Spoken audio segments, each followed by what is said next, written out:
ഇനി അംഗം കോടതിയിൽ. കെ.എസ്.ആർ.ടി.സി ബസ് തടഞ്ഞ തിരുവനന്തപുരം മേയർ ആര്യ രാജേന്ദ്രനും ഭർത്താവും എം.എൽ.എയുമായ സച്ചിൻ ദേവിനുമെതിരെ കേസെടുക്കണമെന്നാവശ്യപ്പെട്ടുള്ള ഡ്രൈവർ യദുവിന്റെ പരാതി കോടതി ഫയലിൽ സ്വീകരിച്ചു. തിരുവനന്തപുരം ഫസ്റ്റ് ക്ലാസ് മജിസ്ട്രേറ്റ് കോടതിയാണ് പരാതി സ്വീകരിച്ചത്. മേയറും സംഘവും ബസ് തടഞ്ഞതിനെതിരായ ഡ്രൈവറുടെ പരാതിയിൽ ഇനിയും പോലീസ് കേസെടുത്തിട്ടില്ല. മേയറുടെ പരാതിയിൽ ഡ്രൈവർക്കെതിരെ മാത്രമാണ് കേസെടുത്തത്. കേസെടുക്കാൻ പോലീസ് മടിക്കുന്ന സാഹചര്യത്തിലാണ് ഡ്രൈവർ യദു മജിസ്ട്രേറ്റ് കോടതിയെ സമീപിച്ചത്. സീബ്ര ലൈനിൽ കാറിട്ട് ബസ് തടഞ്ഞ് കൃത്യനിർവഹണം തടസ്സപ്പെടുത്തി എന്നാണ് പരാതി.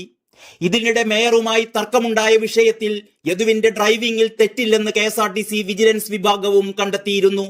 മേയറാണെന്നറിഞ്ഞ ശേഷവും പ്രോട്ടോകോൾ പാലിക്കാതെ മേയറോട് തർക്കിച്ചത് ശരിയായില്ലെന്ന് മാത്രമാണ് കെ.എസ്.ആർ.ടി.സി ഡ്രൈവർക്കെതിരെ കണ്ടെത്തിയ കുറ്റം. ഡ്രൈവർ അശ്ലീലമുദ്ര കാണിച്ചതായുള്ള മേയറുടെ പരാതിക്ക് തെളിവുകളൊന്നും ഇതുവരെ കിട്ടിയിട്ടുമില്ല. ആദ്യം മേയറും എം.എൽ.എയും പരാതിപ്പെട്ടത് ഡ്രൈവറുടെ അപകടകരമായ ഡ്രൈവിങ്ങിനെ കുറിച്ചായിരുന്നു. മദ്യപിച്ചാണ് വണ്ടി ഓടിച്ചത് എന്നുവരെ അവർ പറഞ്ഞു വെച്ചു. അതെല്ലാം കള്ളമായിരുന്നുവെന്ന് പിന്നീട് തെളിയുകയും ചെയ്തു. ബസ്സിലെ കണ്ടക്ടറും മറ്റ് യാത്രക്കാരും ബസ് അതിവേഗത്തിലായിരുന്നു എന്ന് മൊഴി നൽകിയിട്ടുമില്ല. കാർ ഇടതുവശത്തുകൂടി ഓവർടേക്ക് ചെയ്ത് കയറി ബസ്സിന് കുറുകെയിട്ട് ഇറങ്ങിയവരാണ് തർക്കത്തിന് തുടക്കമിട്ടതെന്നാണ് യാത്രക്കാരുടെ എല്ലാവരുടെയും മൊഴി. യദുവിന്റെ പരാതിയിൽ അന്വേഷണത്തിന് മനുഷ്യാവകാശ കമ്മീഷനും ഉത്തരവിട്ടിട്ടുണ്ട്.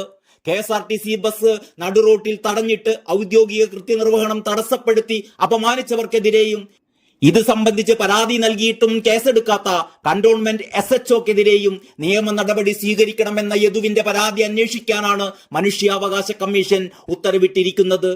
തിരുവനന്തപുരം സിറ്റി പോലീസ് കമ്മീഷണറും കെ.എസ്.ആർ.ടി.സി മാനേജിംഗ് ഡയറക്ടറും അന്വേഷണം നടത്തി ഒരാഴ്ചക്കകം റിപ്പോർട്ട് സമർപ്പിക്കണമെന്നാണ് കമ്മീഷൻ ആക്ടിംഗ് ചെയർപേഴ്സണും ജുഡീഷ്യൽ അംഗവുമായ കെ ബൈജുനാഥ് ഉത്തരവിട്ടിരിക്കുന്നത്.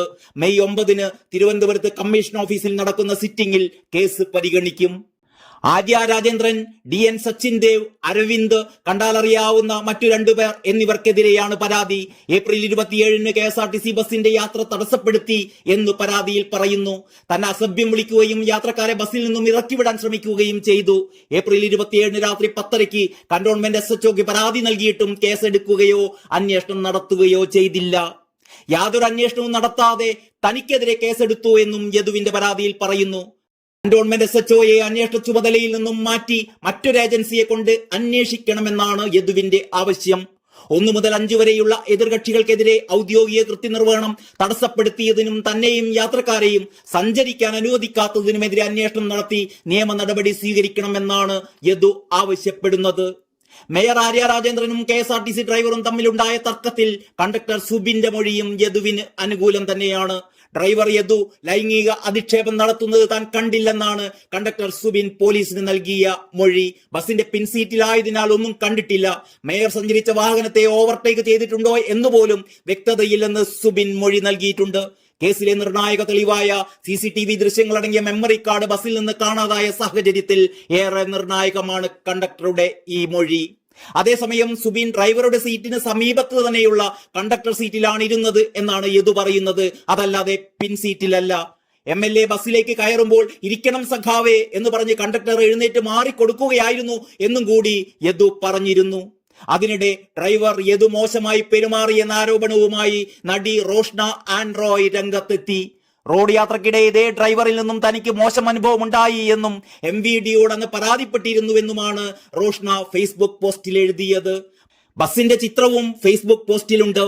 എന്നാൽ നടി ആരോപിക്കുന്നത് പോലെ തർക്കം നടക്കുന്നതിന്റെയോ ബസ് നടുറോഡിൽ നിർത്തിയതിന്റെയോ ചിത്രമല്ല അതെന്നും ബസ്സിൽ യാത്രക്കാരില്ലെന്നും ആ ചിത്രത്തിൽ നിന്ന് വ്യക്തമാണെന്ന് നടിയുടെ പോസ്റ്റിന് കമന്റുമായി നിരവധി പേരാണ് എത്തിയത്. ഏതായാലും തർക്കങ്ങളും വിവാദങ്ങളും മുറുകുക തന്നെയാണ്. കാത്തിരുന്ന് കാണാം ആരാണ് അല്ലെങ്കിൽ ആരൊക്കെയാണ് കള്ളങ്ങൾ പറയുന്നത് എന്ന്. News desk Kalakaumudi.